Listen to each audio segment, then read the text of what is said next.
শুক্রবার দুপুরে কাঁকড়াবনের শেলঘাটে আয়ুষ্মান আরোগ্য মন্দিরে নতুন ভবনের উদ্বোধন করেন গোমতী জেলার সভাধিপতি দেবলদেব রায়।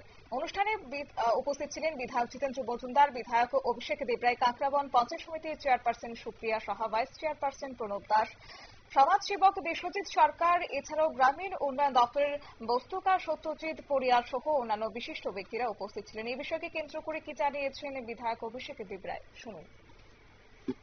আমাদের পেটের ওষুধ হতো বা প্রেশার বাড়তো, সুগারের যদি কোনো সমস্যা হতো, আমাদের কিন্তু হাসপাতাল কোনো জায়গায় যাওয়ার কোনো রকম প্রয়োজন ছিল না।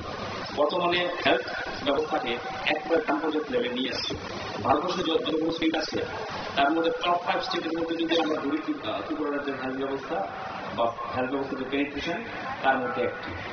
এখানে সিএইচওর মাধ্যমে যে গ্রামীণ যে জনসাধারণ তাদের পরিষেবা দেওয়া, এখানে আগামী দিন থেকে প্রেশার, সুগার এবং প্রায় 13 থেকে 14 রকমের টেস্ট, ম্যালেরিয়া থেকে শুরু করে, এইচআইভি থেকে শুরু করে আমাদের সমস্ত রকমের হিমোগ্লোবিন টেস্ট থেকে শুরু করে সবগুলো টেস্ট এখানে করা হবে।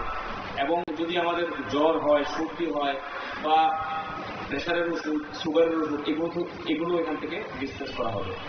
পাশাপাশি সিএইচওর মাধ্যমে আমাদের যদি টিবি পেশেন্ট থাকে তাদেরকে গিয়ে দেখা, পর্যালোচনা করা। আপনারা শুনলেন বিধায়ক অভিষেক দেবরায়ের বক্তব্য। এবং এক্ষেত্রে আয়ুষ্মান আরোগ্য মন্ত্রী উদ্বোধনের সাথে কিশোরগঞ্জ রশিদদের চর অঙ্গনওয়াড়ি সেন্টারটির মডার্ন সেন্টার হিসেবে পরিচয় পায় এবং তাই অঙ্গনওয়াড়ি সেন্টারের শুভ উদ্বোধন করা হয়। উদ্বোধনের সাথে অঙ্গনওয়াড়ি সেন্টারের দিদিমণিদের হাতে এদিন স্মার্টফোন তুলে দেওয়া হয়, যাতে করে নতুন প্রযুক্তিগুলি সঠিক পরিকাঠামোর মধ্য দিয়ে কাজ করতে সুবিধা হয় অঙ্গনওয়াড়ি সেন্টারের দিদিদের।